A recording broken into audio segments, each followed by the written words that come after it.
رب اشرح لي صدري ويسر لي امري واحلل عقدة من لساني يفقهوا قولي ربي زدني علما ربي زدني علما ربي زدني علما آمین. بسم اللہ الرحمن الرحیم. آیت نمبر 9 تک ہم نے پڑھا تھا سورہ آل عمران. آج آیت نمبر 10 سے آغاز ہوگا. بسم اللہ الرحمن الرحیم. ان بے شک الذین وہ لوگ جو کفروا کفر کیا جنہوں نے لن ہرگز نہیں نیور تغنیہ ان کے کام آئے گی انہیں بے نیاز کرے گی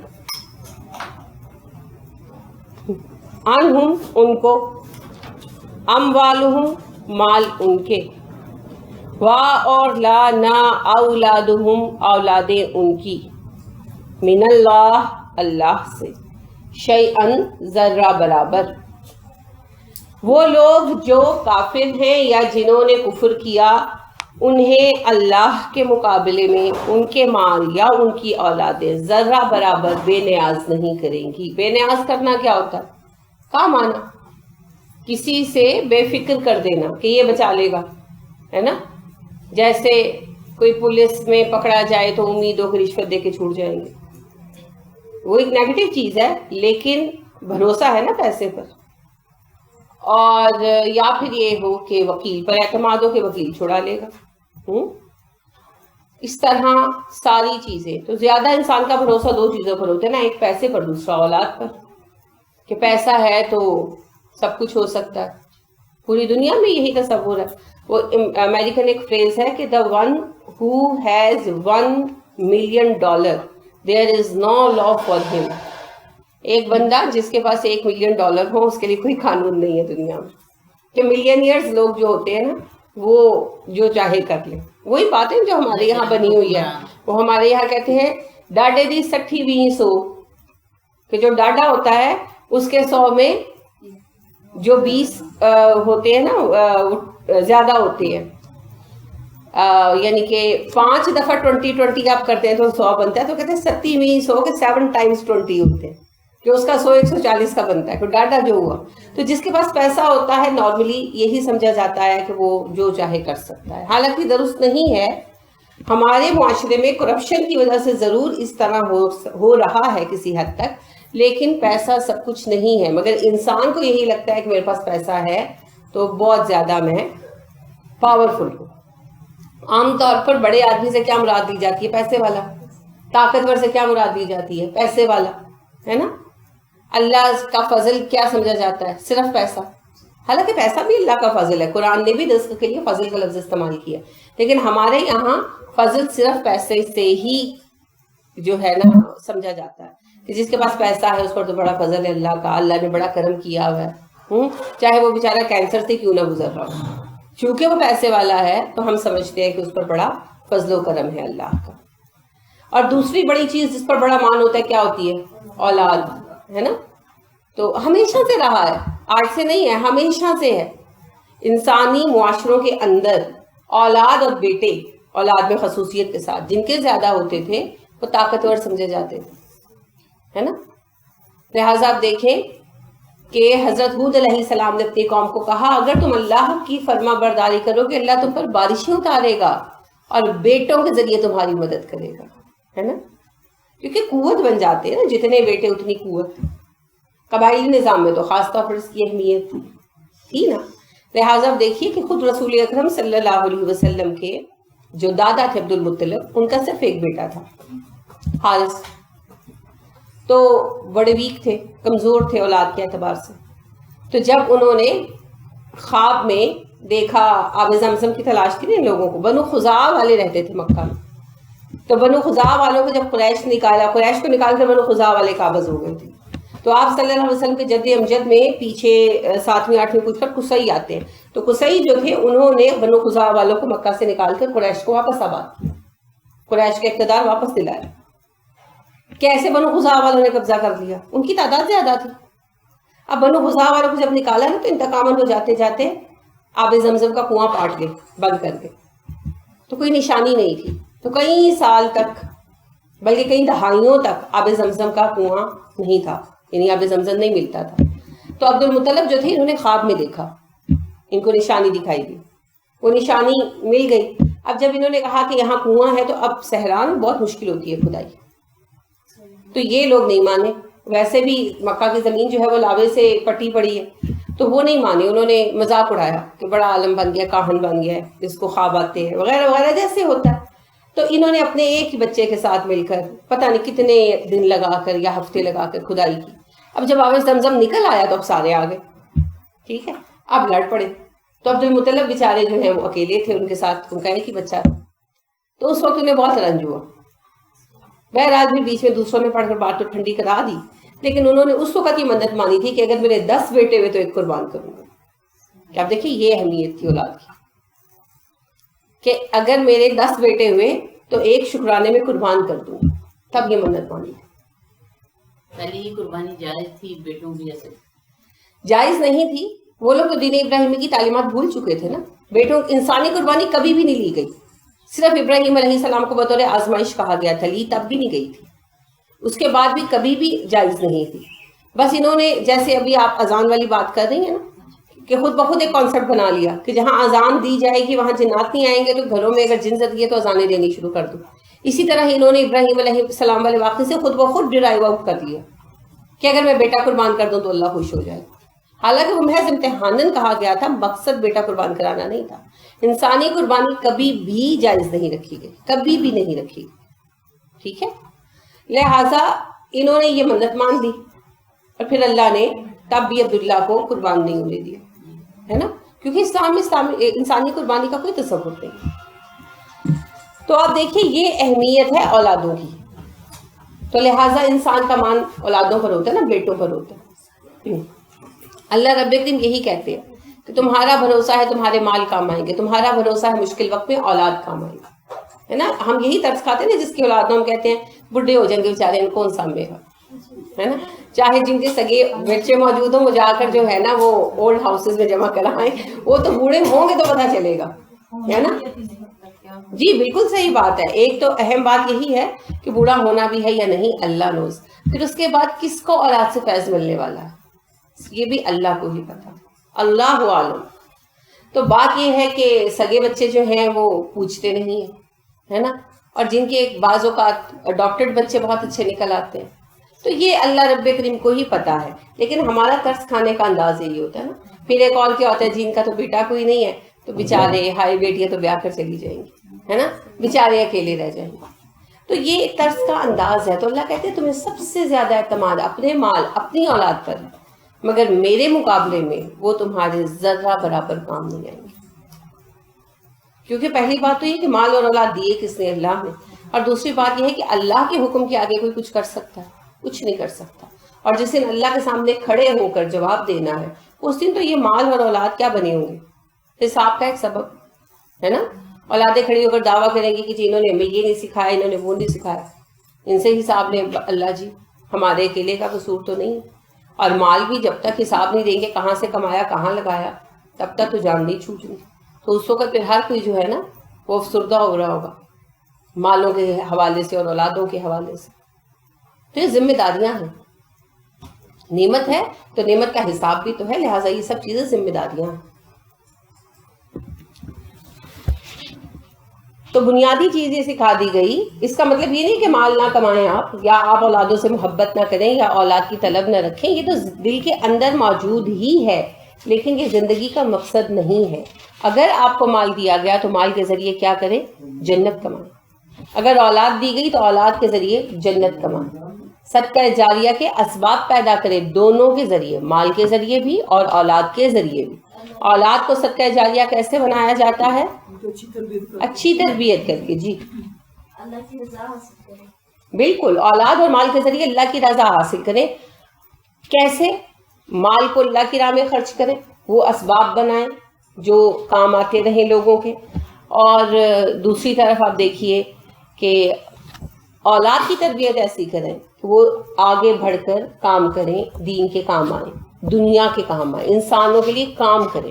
اب دیکھیے عبدالستار ایدھی صاحب جو ہیں، انہوں نے جتنا کام کیا ویلفیئر کا، انسانی فلاح کا، تو ان کے والدین کو اجر ملتا رہے گا نا. اب پتہ نہیں کب تک عیدی کا جو ایک تنظیم ہے یہ کب تک دنیا میں باقی رہتی ہے. تو خالی عیدی صاحب کو تو یہ اجر نہیں ملے گا, ان کے والدین کو بھی ملے گا, ان کے استادوں کو ملے گا, یہ پورا سلسلہ ہے.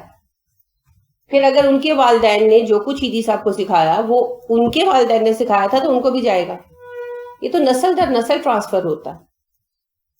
ٹھیک ہو گیا. اسی طرح آپ دیکھیے کہ جیسے ڈاکٹر فرد صاحبہ ہے, انہوں نے جو دین کا کام کیا, ٹھیک ہے. پھر اسی طرح آپ دیکھیں کہ ذاکر نائک صاحب ہے, یہ جو دین کا کام کر رہے ہیں. اب ذاکر صاحب نہیں بھی رہیں گے تو پیچھے دین کا کام تو چلتا رہے گا نا, کیونکہ جانا تو سب نے ہے. تو جب ذاکر صاحب نہیں رہیں گے تو کیا پیس ٹی وی بند ہو جائے گا؟ وہ جو ان کا IRF ادارہ ہے وہ بند ہو جائے گا؟ نہیں نہیں, انشاءاللہ چلتا رہے گا. تو جب تک دین کا کام ہوتا رہے گا ان کے والدین کو اور ان کے جو اساتذہ ہیں ان کو اجر پہنچتا رہے گا. اسی طرح دنیا کے بھی جو ویلفیئر کے کام نیک نیتی سے کیے گئے ہوں مومنین کے ہاتھوں, جیسے عمران خان صاحب نے شوکت خانم بنوایا ہے نا, تو جب تک یہ چلتا رہے گا. یہ جلال الدین وقف ہاسپٹل کب سے ہے نا, پتہ نہیں کب سے ہے, کس نے بنوایا, مجھے کچھ اس کی بیک گراؤنڈ نہیں پتا, لیکن ایک مومن کا بنوایا ہوا ہے نا. تو کب سے وقف ہاسپٹل ہے, کب سے لوگ فائدہ اٹھا رہے ہیں, کب سے لوگ سیکھ رہے ہیں, لوگ فائدہ اٹھا رہے, علاج کروا رہے, جاتے ہیں دوائیاں لیتے ہیں. تو یہ پھر آپ دیکھیے یہ سب چیزیں جو ہے نا یہ نسل در نسل صدقہ جاریہ بنتی ہیں. پھر اور بہت سارے کام ہیں, کسی نے کہیں پانی لگوا دیا, کسی نے کوئی بھی کام جو کروا دیا. تو اولاد اور مال اٹ سیلف کام نہیں آنے, جب یہ آپ کے پاس ہوں اس وقت ان کو اپنے لیے صدقہ جاریہ کا ذریعہ بنانا چاہیے. اگر نہیں بنایا تو اللہ کے سامنے بچانے کے لیے کام نہیں آئیں گے. کوئی بیٹا آگے بڑھ کر نہیں کہے گا کہ مجھے سزا دے دے, میرے ابا کو چھوڑ دے, یہ نہیں ہونا. ٹھیک ہے. اور اولئک یہی لوگ ہم وہی ہیں وقود ایندھن النار, آگ کا یہی لوگ تو ہیں جو آگ کا ایندھن بننے والے. کون؟ غلط فہمی جو آپ کو ہوئی. اولاد اور مال نہیں, جن کو مال اور اولاد ملی اور پھر انہوں نے کفر کیا. کفر کس کو کہتے ہیں؟ کفارہ جو ہے یہ دو چیزوں کے لیے استعمال ہوتا ہے. ایک انکار کے لیے, تو یہ ایمان کے اپوزٹ استعمال ہوا قرآن میں, اور دوسرا نعمت کی ناشکری کے لیے, تو یہ پھر شکر کے اپوزٹ استعمال ہوا قرآن میں. ٹھیک ہے. یہاں دونوں ہی مفہوم بالکل درست رہتے ہیں. اگر اس کو ہم ایمان کے اپوزٹ لیں تو آپ دیکھیے کہ کفر کی پھر کیا شکلیں آ جاتی ہیں. اولاً تو کسی کا یہی نہ ماننا کہ اللہ ہے نا, اللہ کا ہی انکار کر دینا, کوئی رب نہیں ہے. تو ایسا کم ہوتا ہے. داہریے لوگ دنیا میں بہت کم ہیں. اس کے بعد پھر یہ کہ اللہ رب کریم کو تو ماننا کہ اللہ تو ہے, مگر جو اللہ کا ایک نظام ہدایت ہے وہی کا, انبیاء کا انکار نہ ماننا. کوئی وہی شہید نہیں آئی, کوئی اللہ کا کلام نہیں اترا, بس ٹھیک ہے اللہ نے پیدا کر دیا, ختم. تو یہ دوسری شکل ہے کفر کی. پھر تیسرا یہ ہے کہ وہی کو بھی ماننا مگر کسی نبی کا انکار کر دینا, جیسے عیسائی کرتے ہیں یا یہودی کرتے ہیں کہ ہم اپنے نبی کو تو مانیں گے تو ہم باقی انبیاء کو نہیں مانتے. تو یہ بھی انکار ہے, کیونکہ جس نے ایک کا انکار کیا سب کا انکار کیا. پھر اس کے بعد یہ ہے کہ انبیاء کو تو مان لینا مگر زندگی کے متعلق قرآن کتاب کو بھی ماننا اللہ کی, مگر یہ کہنا کہ بھئی ٹھیک ہے یہ اجر کے لیے ثواب کے لیے ہیں, یہ عام زندگی میں امپلیمنٹ نہیں ہو سکتی, یہ آج کے لیے نہیں اترا, یہ اس زمانے میں ٹھیک ہے جو اس پر عمل ہو گیا سو ہو گیا, قرآن پڑھو بس ثواب حاصل کرو اس لیے ہے. تو یعنی کہ دین کے عملی پہلو کا انکار کر دینا, تو یہ بھی کفر ہے. اور پھر ایک آخری جو شکل ہے, اور یہ وہ شکل ہے جو کہ سب سے زیادہ پائی جاتی ہے. ٹھیک ہے, جو سب سے زیادہ پائی جاتی ہے, سب سے عام شکل ہے, وہ کیا ہے؟ اللہ کو بھی ماننا, کتاب کو بھی ماننا, انبیاء کو بھی ماننا, نظریاتی طور پر دین کو تسلیم بھی کرنا مگر عملی طور پر عمل نہ کرنا, ہے نا. مسلمانوں کی اکثریت کا یہی حال ہے نا, جھوم جھوم کر ہاں جی بالکل جی قرآن اللہ کی کتاب ہے, بالکل جی اللہ نے اٹھانا, بالکل جی, اور جب آپ کہیں نماز پڑھ لو تو اللہ جدو ہدایت دے گا تو پڑھ لیں گے, ہے نا. جب آپ کہیں پردہ کر لو جدو اللہ توفیق دے گا کر لیں گے. تو یہ پھر کیا ہے؟ یہ ہے دل میں اقرار نہ ہونا. اگر دل میں اہمیت ہو تو پھر انکار ہو نہیں سکتا. ٹھیک ہے. اور اگر آپ اس کو لیتے ہیں کفران نعمت کے معنوں میں تو دیکھیں شکر گزاری کیا ہے؟ نعمت کو درست طریقے پر استعمال کرنا، جس مقصد کے لیے دیا گیا اسی کے لیے استعمال کرنا، ہے نا. یعنی آپ کو کس نے پین گفٹ کیا اور آپ نعرہ ڈالنا شروع کرتے ہیں اس سے، تو یہ تو پھر کفران نعمت ہے نا. تو جو چیز جس مقصد کے لیے ملی ہے، جیسے ہمارے گھر میں اخبار آتے ہیں، ہم اخبار پڑھتے نہیں ہیں، ان پہ پکوڑے رکھ کے کھاتے ہیں. ہم لوگوں کا ذہن ہی اس قسم کا ہے. تعلیم والی چیزوں کی کوئی اہمیت نہیں ہے ہمارے یہاں. ہمیں سب سے زیادہ مایوسی اس وقت ہوتی ہے جب کوئی ہمیں کتاب تحفے میں دیتا ہے، کیا ہے کہ اچھا کتاب ہے اینڈ پٹ اٹ اسائڈ.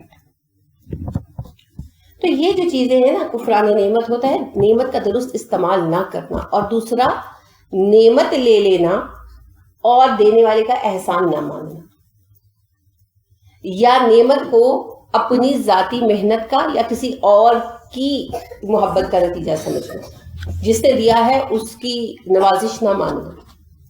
ٹھیک ہے نا. ایک تو یہ ہے نا کہ نعمت کا درست استعمال نہ کرنا.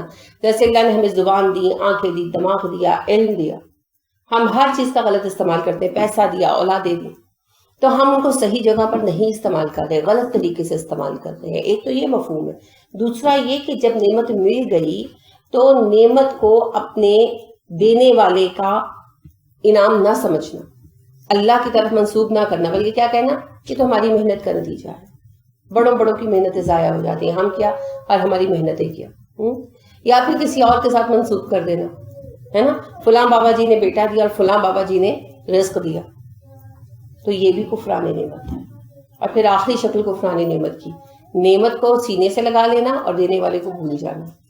بچوں والا رویہ نا، تحفے کو قبول کر لینا اور تحفہ دینے والے کی طرف پلٹ کر بھی نہ دیکھنا.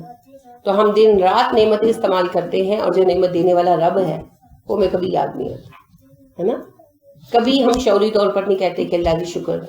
وہ جو ہم شکر بھی ادا کرتے ہیں وہ شعوری طور پر کر رہے ہوتے. ایک عادت بنی ہوئی ہے کہ کھانا کھانا ہے تو شکر الحمدللہ، پانی پینا ہے تو شکر الحمدللہ. اگر شعور سے کہنا تو کم از کم الحمدللہ کی بجائے الحمدللہ تو کہیں. شعوری طور پر نہیں کہتے، غیر شعوری طور پر ذہن بناؤ ایک دل کے ساتھ، کیفیت کے ساتھ دل کی. یہ نہیں کہتے کہ اللہ جی it's so nice of you کہ آپ نے ہمارے لیے یہ اتنا کچھ پرووائڈ کیا.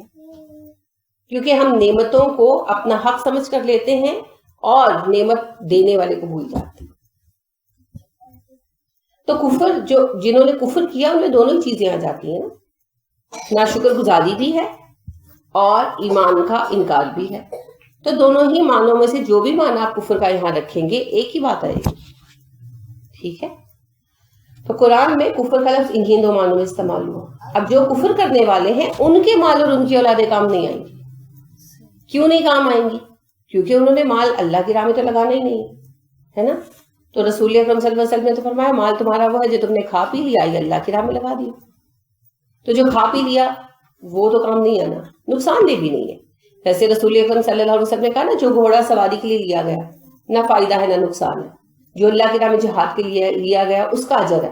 یہاں تک کہ اس کی پیشاب اور لید بھی جو ہے نا، گوبر جو ہے وہ بھی تلے گی نامہ عمل میں، اور جو تم دانا کھلاتے ہو وہ بھی تلے گا. ٹھیک ہے. اور جو دکھاوے کے لیے لیا وہ جہنم کا باعث ہے. آپ صلی اللہ علیہ وسلم نے فرمایا گھوڑے 3 طرح کے ہوتے ہیں. ایک جو تم ذاتی سواری کے لیے لیتے ہیں، استعمال کے لیے لیتے ہیں، اس میں نہ اجر ہے نہ گناہ، کیونکہ ظاہر ضرورت کی چیز ہے. ایک جو تم دکھاوے کے لیے لیتے ہو تمہیں جہنم میں لے کر جائیں گے. اور تیسرا جو تم جہاد کے لیے خریدتے ہو، تو ایسے گھوڑے کا جو دانا تم کھلاتے ہو اور جو وہ پیشاب کرتا ہے، جو وہ گوبر کرتا ہے، وہ بھی نامہ عمل میں تلا. ٹھیک ہے نا.